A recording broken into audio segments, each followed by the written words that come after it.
because the flying characteristics are just superb. There's nothing like it in the West that can beat it in terms of performance, bangs per buck, as they say, an American term, or value for money, and just sheer fun of flying the aeroplane. It's cheaper to run and operate in a Harvard, but it's got more performance than a Harvard. You put it in a dogfight against a Harvard, you can shoot it down every time within 2 minutes, whether you approach head on, side on, off the top of a loop, or whatever way you want to approach a Harvard. You can get on its tail within 2 minutes. And the only way the Harvard will get away is if he chickens out, puts his nose down and runs, as so many people had to in the Second World War. But they just put the nose down on this, the gap will widen up, because the Harvard will accelerate a bit faster, but then the Yak catches up again. I compare it to the Harvard because the Yak-52 is a big, chunky, radial-engined aeroplane, military-built, military purpose. And the nearest thing in the West to that was the Harvard, Second World War trainer. If you want to look down the scale to another Western aeroplane, you could use the Chipmunk, because it is a trainer, but it's just a complete class difference between the two aeroplanes. The Yak will cost the same as a Chipmunk. A Harvard costs in the region of 80 to 100,000 pounds. We don't just supply the aeroplane and let you get on with it. What we do then, we provide 5 hours or longer of training included in the purchase price, free of charge. We want people to be safe with the aircraft. And for that we're using Skytrace over here at Halfpenny Green. Skytrace use Russian instructors, Gena and Victor, who are extremely good. They're military trained Russian instructors, and they fly by numbers, complete precision. And if you don't do it right, you'll be told. And they just drill into you how to fly, get across the safety aspect of flying. The Russian scheme is built around safety. They do a safety program and emergency recovery from unusual attitudes and things like that. Very strong emphasis there. Hello, my name is Victor Ostapenko. I am a pilot instructor of Skytrace Aerobatic School. What we would like to show you in this video is how much fun aerobatic flying can be for anyone, and at the same time how serious should be the attitude of everyone for the flights connected with aerobatics. Our main aim with Skytrace is the training of private pilot with a particular attention being paid towards the safety elements of flight.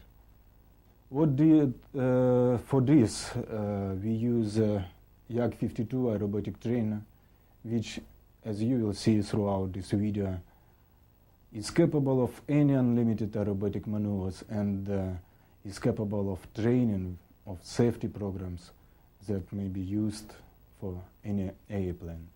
Yak-52 is a strong and reliable aircraft that was operated in former USSR for 15 years.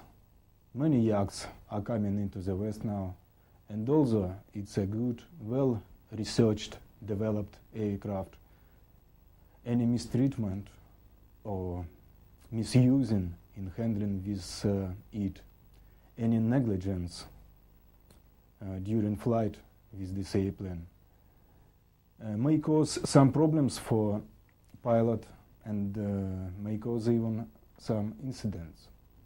We want so that pilots will fly safely with this airplane, will enjoy themselves with doing nice aerobatic maneuvers. That's why our intention is to hand over our experience in flying with Yak, to help anyone that is considering to fly with Yak, as well as any pilot that wants to start in aerobatic flying.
Hi, I'm Barry Yeager. I own a Yak 52, and I decided to buy one after flying American training planes for several years, and I wanted some excitement, learn to do aerobatics, and get something more interesting, which it certainly has proved. I wanted to broaden my skills, and also I got fed up trawling around the local area. I wanted to increase my pilot skills and get some more excitement out of flying. And I did a basic course of aerobatics at Sywell, Northampton, very good flying school. And then there's no point in doing these sort of courses without taking it on further with your own plane. And I then had to choose an aerobatics plane, and perfect timing, the Yak became available. It really is exciting to hear a powerful radial engine, so different from rather boring sounds of a Lycoming. It just is marvellous. Plenty of climb performance, good cruise, and much more economical than I've been led to believe. Probably 12 or 13 gallons an hour in cruise configuration. I've done about 70 hours in it now, and it's been excellent to have these Russians, these ex-DOSAAF instructors, to go through the basic skills of flying a Yak safely, and to teach all the nuances after which they've learnt over thousands of hours of flying these planes. And thoroughly recommend it to every Yak owner. They should get some really good, knowledgeable training from the two Russians, the two mad Russians. What's your name, please, sir? Jack Hemmings. You've flown Yaks before? Yes, I've flown this one of Arthur's 2 or 3 times here, and I've been out to Russia twice on aerobatic courses. Once to the Crimea and the other time at Smolensk, near Moscow. Very exhilarating. The beauty of them is they've got so much power. They're very powerful, and they'll do any of the arresty manoeuvres, and they're very forgiving if you get it totally wrong. It's sort of they allow you to sort it out. So they're really a pleasurable aeroplane altogether. And you're here today to do some... Yes, well, while Genna and Victor are here from Russia, I thought I'd take the opportunity of coming up and having a fly with them, maybe with both of them. I'll be here today and tomorrow, do a few aerobatics. I mean, I have an aeroplane, but it's non-aerobatic, you see, so you can't do the amusing things in it.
My name's Arthur Tyler. I look after the European end of Skytrace, which is a professional enterprise, Russian enterprise set up by Russian pilots to teach advanced aerobatics to Europeans and to promote a thing called a safety program to European Yak pilots. The aircraft's become very popular in Western Europe recently, and these are the people that are needed to qualify and teach the different foibles of the machine to Europeans. I started to learn how to fly at the air club, formed by Moscow Aviation Institute. I graduated in 1986. And then I've been flying in the Moscow Air Club, then Central Air Club of the Soviet Union, and I became a member of Central Air Club aerobatic team and participated in Soviet Union national championships for 5 years. Then I became an instructor I passed the course as an instructor in the Central Air Club as well. And then we formed our company, Skytrace Flying School, together with Victor Ostapenko and Galina Kocherova. We were flying together in one aerobatic team of the Moscow Air Club, and we all are instructors, and we just like this business. The main idea of our being here is to show foreign pilots how it's important to fly properly with Yak-52.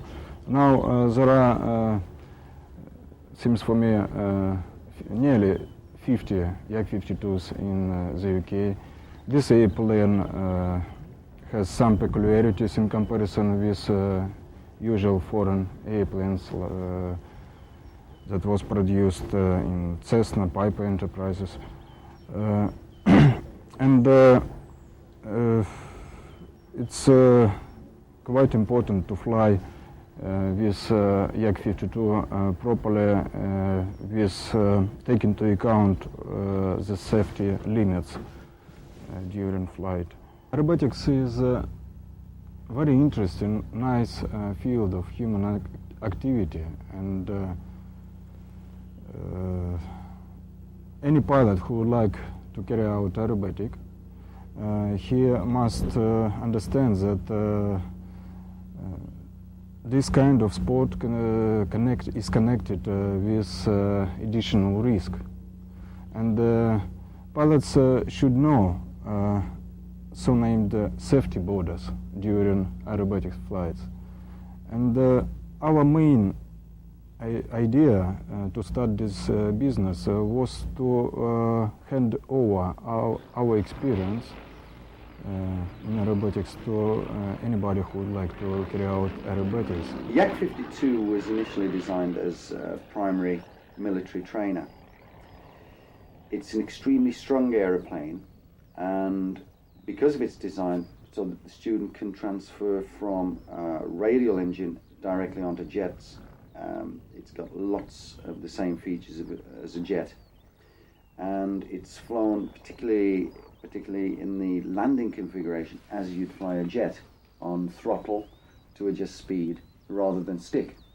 That's the major transition for any student, because originally they're taught with their PPLs to increase speed to put the nose down, and to decrease speed to lift the nose up. Whereas with the Yak we can actually accelerate and decelerate down the same line, just on throttle. So the technique is to fix a picture in the windscreen, the correct picture of the runway, the threshold, and to fly on that picture, accelerating and decelerating as required on throttle. Then at the correct time to flare out, make the hold off, and then the landing. Whereas with a standard American trainer, it's a different technique.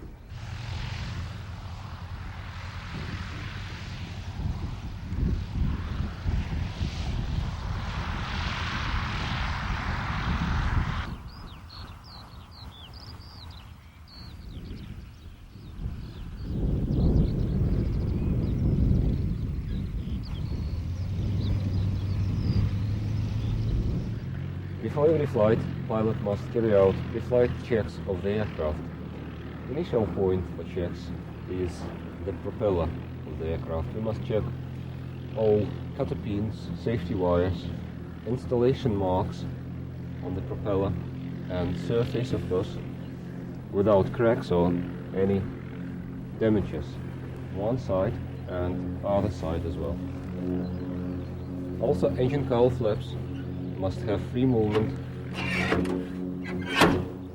and also without any cracks or deformations. Next, we have to check the locks of engine cowls. All locks are locked reliably, this panel closed.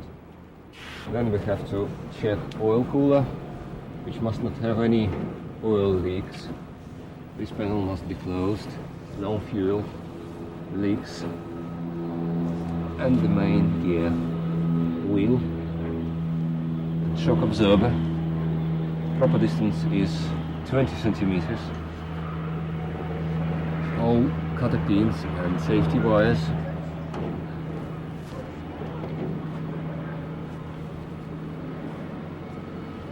Good.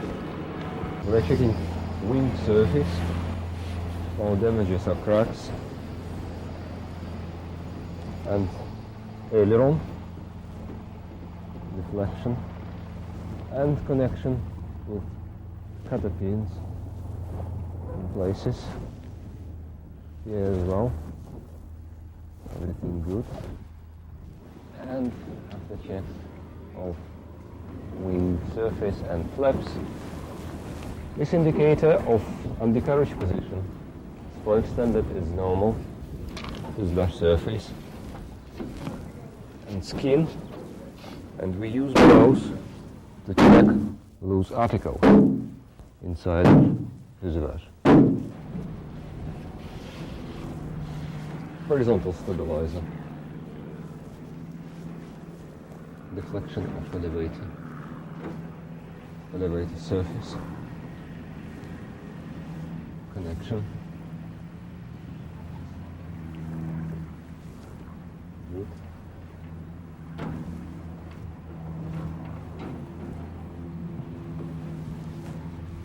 Cutter pins everywhere. Left part of the elevator, trim it up.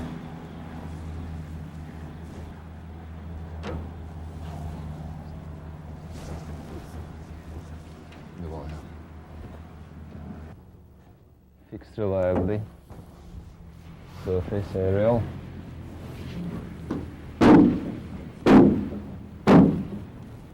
Same procedure for the right side. Closed, closed. Wing surface and indicator for left gear. Pitot tube without cover. I check stall warner. It's used to warn pilot about low speed and development of stall. And it must have free movement. Wing surface. Then fuselage and locks for cowls. Then we check nose wheel. Pressure and distance, clean, no leaks of special hydraulic liquid. Safety wires, cutter pins. Intake, no articles in it. After we complete external checks, we must check the fuel and oil before flight. Okay, we must check level of fuel in both tanks. And it must be about 2-3 centimeters from the top. Each tank has a volume of 60 liters, so 60 liters of fuel in each tank. Then we must close it reliably.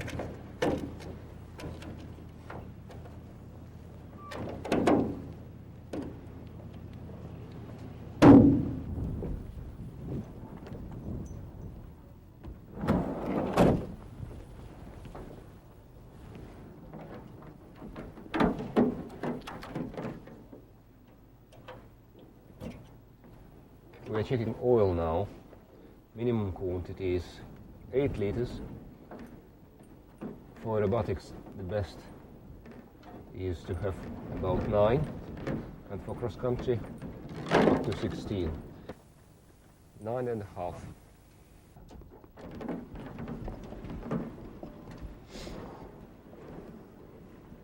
And the ruler must be closed reliably, otherwise it's possible to get oil during flight on the cockpit.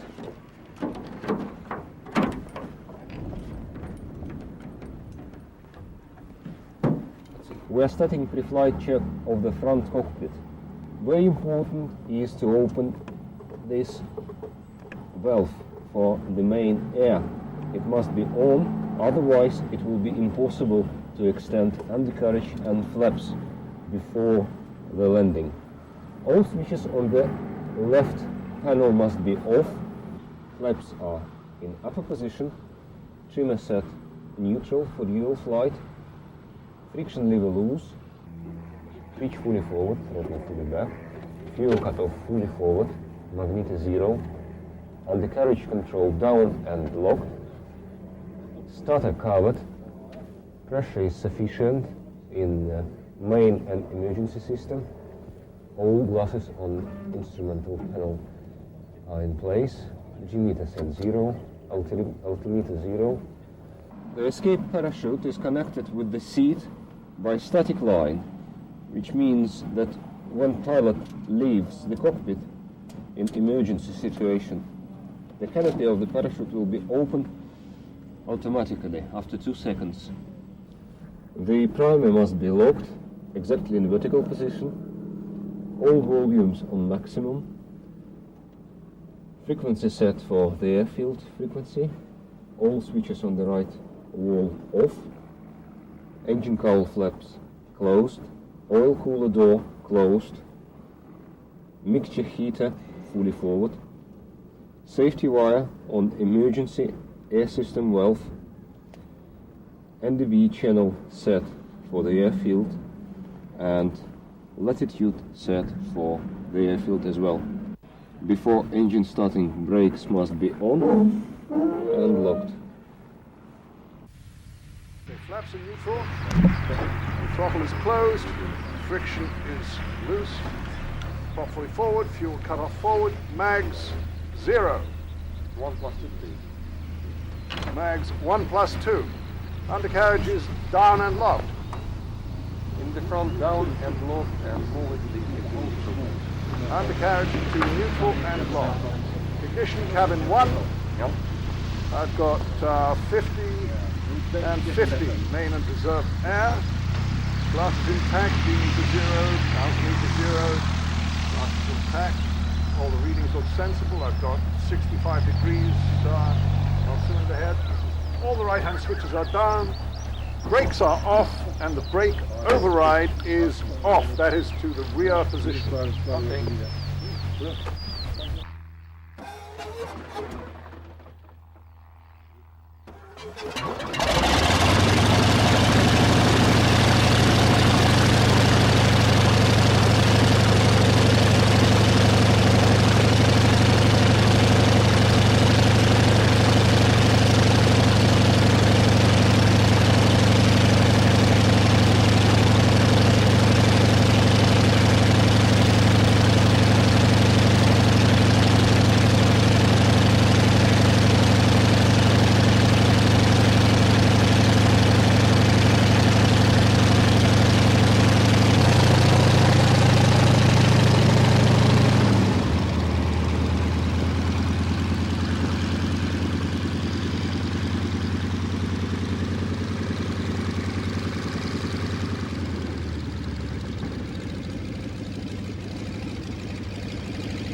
we are flying for a long time already, of course we've got some kind of tolerance for aerobatics, and we feel very well, and we enjoy it a lot.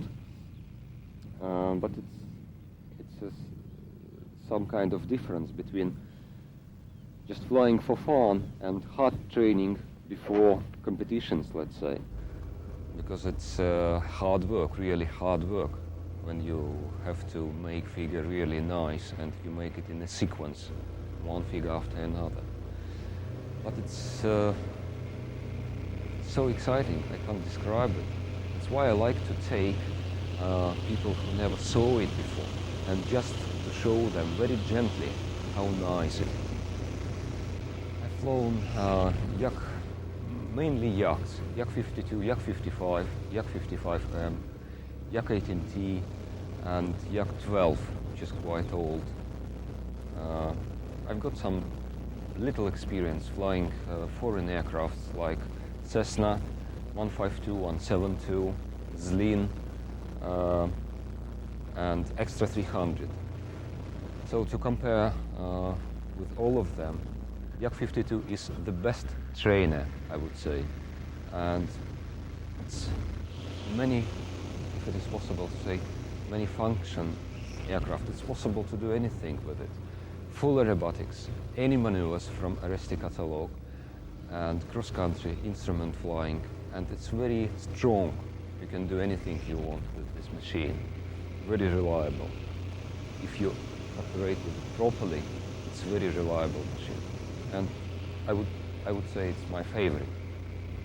You can see it's two-seater, and it's designed for initial training and full aerobatics. It has got a radial engine, 360 horsepower, and retractable undercarriage, flaps, and equipment allowing to fly instrument flying in the clouds and cross-country. In fact, we delivered this aircraft 2 years ago to the UK from Russia, from Smolensk, without any leader or without any additional equipment like GPS or anything else. Just standard equipment of this aircraft, that's all. And in Russia, it used as a military trainer. Many students start to fly with Yak 52, and then they go to military college in Russia. And also, it used as an advanced aerobat for competitions. For many years, we had Russian or Soviet Union, championship, national championship with Yak 52. So it's full aerobatics, and it's reliable. For example, you can make a forced landing on the field, not aerodrome somewhere. And according to manual, you have to do it with undercarriage up, so no wheels. And we had several situations when after such landing, all we needed to do just to change the prop, and nothing else was damaged. And we continued flying after 3 days after replacement of the prop. First time, my instructor showed me a very exciting maneuver called Abracadabra, which is very strong rotation. And it was my third flight only with this aircraft. And he never said what he's going to do. He just said, well, I'll show you something. Just make sure that canopy is closed reliably. I said, okay, just say. No, you'll be all right. And then he made Abracadabra, and certainly my canopy was open during this maneuver. And imagine -4 G forces pulling you out of the cockpit, and very strong yaw, so wind blowing from one side. And I was so afraid to leave the cockpit. But that was funny. Well, I will try to describe it. So initially, it's a negative flick rotation. Flick rotation means that the aircraft has supercritical, so too big attack angle, and airflow on the wings becomes detached, broken, and one wing loses the lift power, lift force.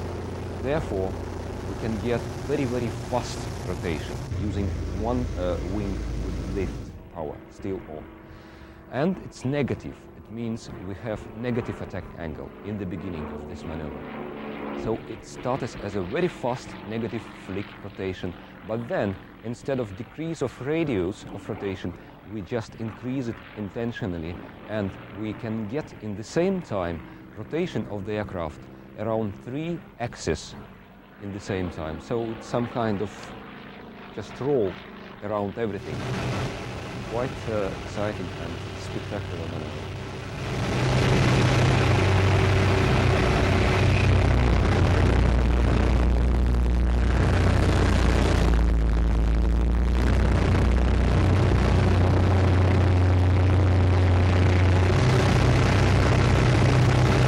Hi, my name's Dave Smith. I'm a commercial pilot, and I also fly a little an aircraft called a Maul. I've done for about 5 years.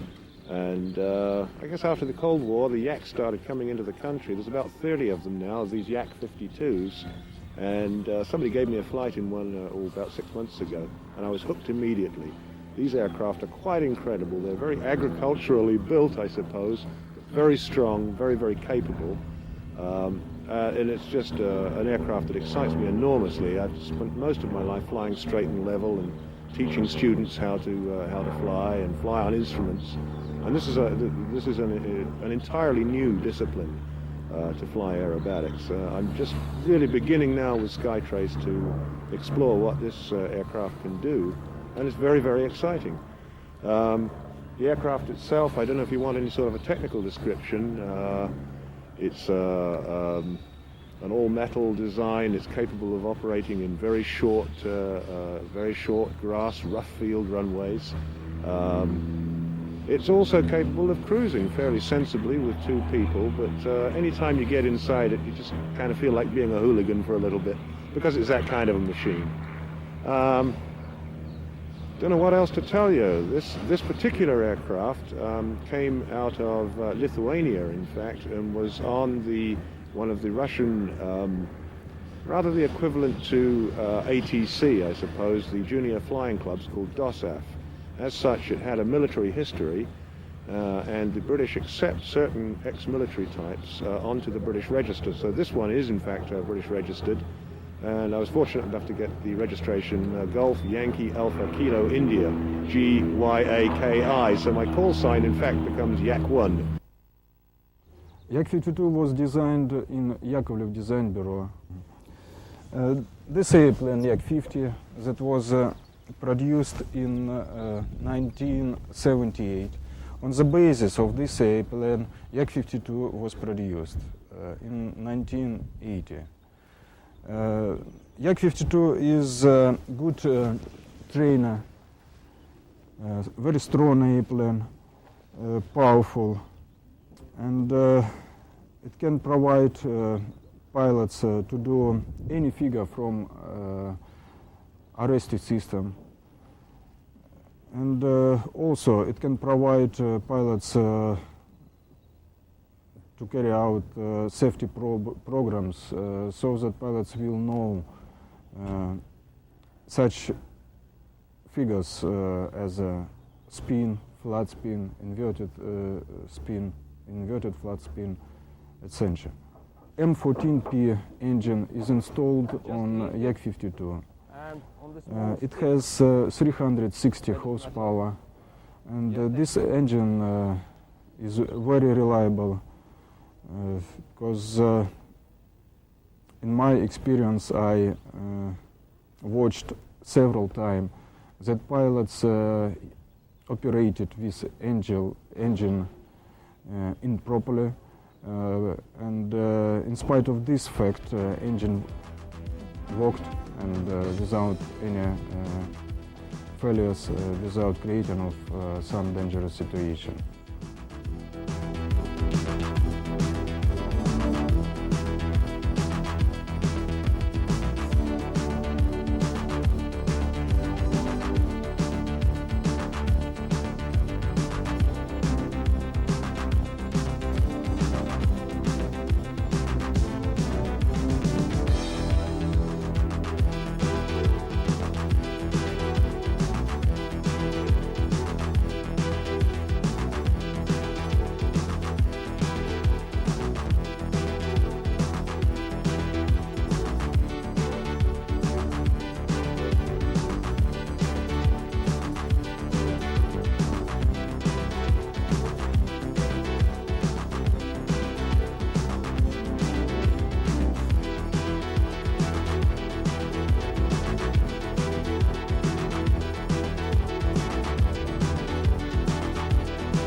I'm looking first of all for oil leaks anywhere, because it can be a sign of some kind of, not failure, but problems. And obviously we are looking for loose connections, safety wires, cutter pins, spark plugs, old pipes for oil system and for air system. It's very important to keep the engine clean to be able to see first signs of any problems. It looks okay. Also oil underneath on the internal side of cowl, engine cowl. It is good now. And from other side the same.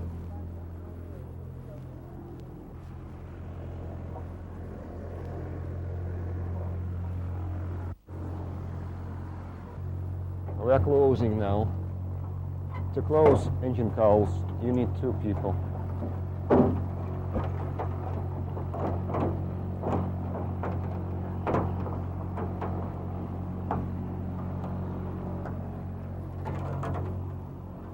All locks must be closed reliably using screwdriver.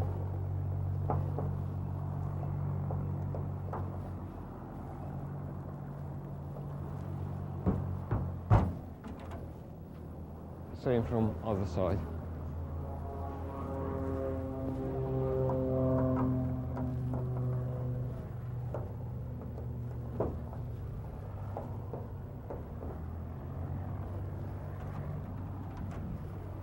Okay, engine check complete.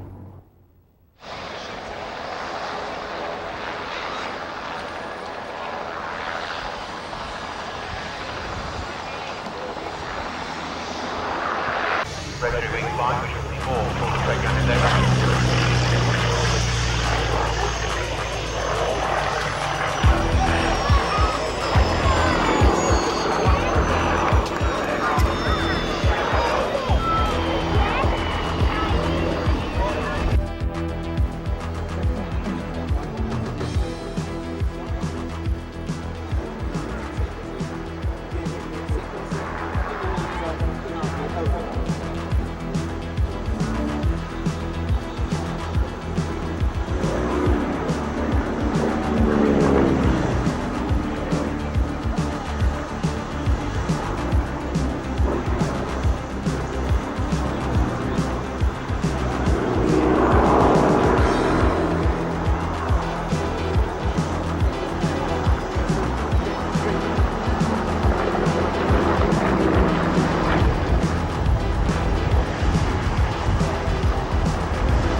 The Yak-52 is a very popular aircraft because it's more like a fighter for a pilot to fly. It's very responsive, very powerful, high performance, and it's actually a cockpit layout which is in the fighter, jet fighter style and design.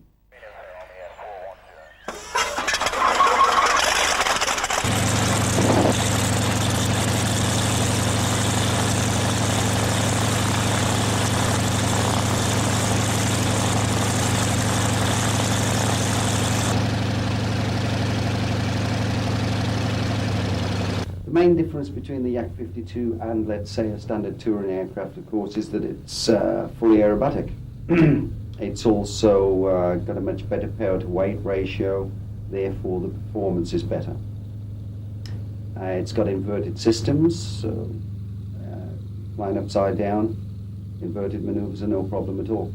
And it can perform every maneuver in the Oreste catalogue, straight through to the Lomshevacs, outside negative G maneuvers, abracadabras, stuff like this.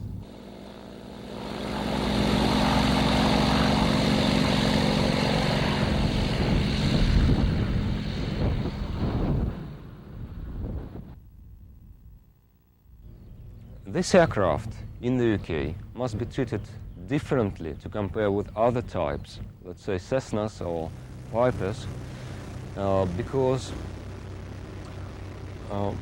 it's just different and it's maybe more complicated a little bit. And what worries us that people are buying yaks here and they think that they've got PPL, private pilot license, and according to your law, according to rules, they can fly any type, single engine, weight less than certain kilos, but it's different, just different. And we would like to bring our experience and to train people properly, to show them all possible dangerous situations when they are flying this type.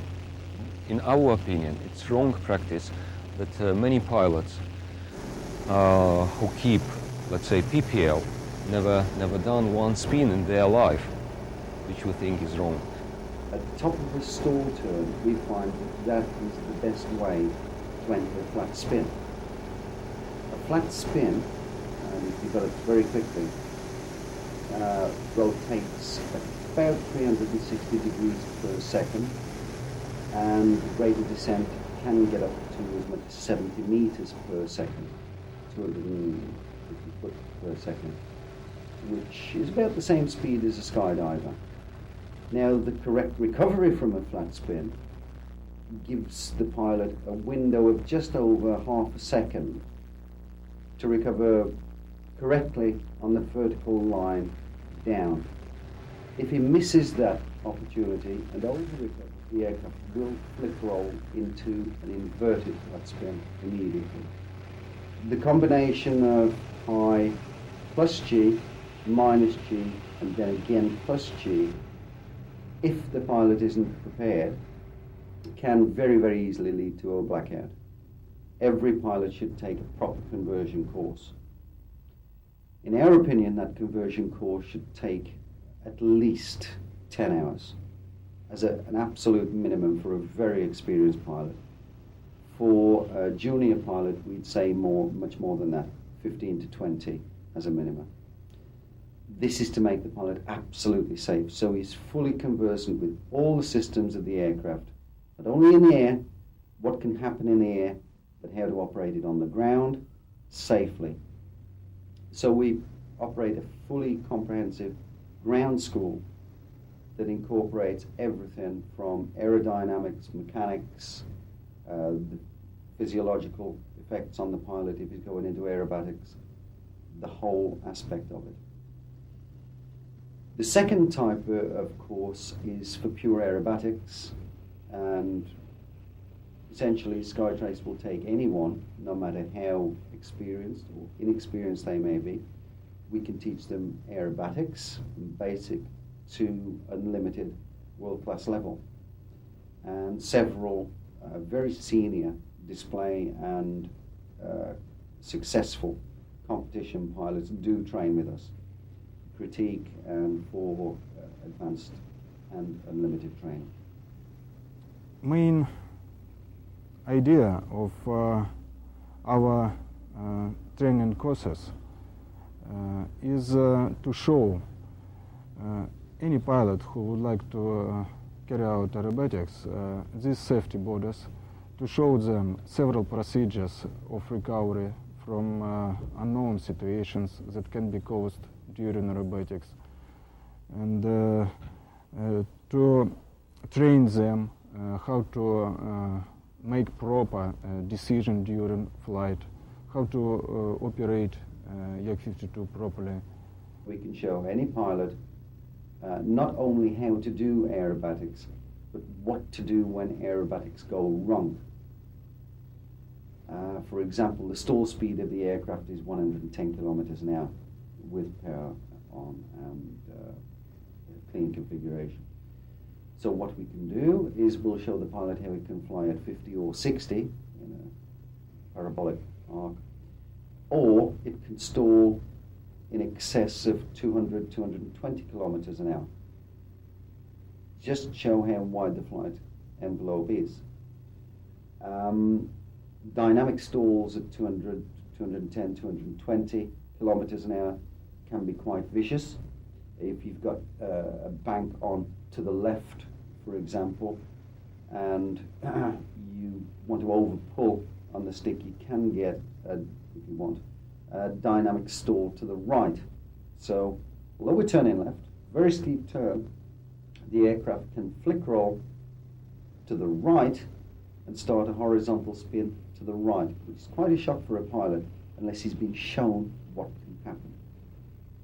And of course the same thing applies to, let's say, anywhere around the loop. The aircraft can stall at any point in the loop, not simply because of low airspeed, but because of high alpha on the wings. And when that happens, call it the accelerated stall or dynamic stall, the aircraft can flick roll into different direction. So, to train these and to be taught how to recover from these is very important if a pilot wants to learn aerobatics and be safe. Not just the aerobatic maneuver that needs to be learned, it's what happens when that aerobatic maneuver goes wrong that he must know about. And that's all incorporated within the safety course. In the UK, we train primarily at Haveney Green, which is about 15 miles west of Birmingham, central England. It's got unrestricted airspace, and it's an unpopulated area, believe it or not, particularly out to the west, the Severn Valley and the border counties. In Russia, we train in Smolensk.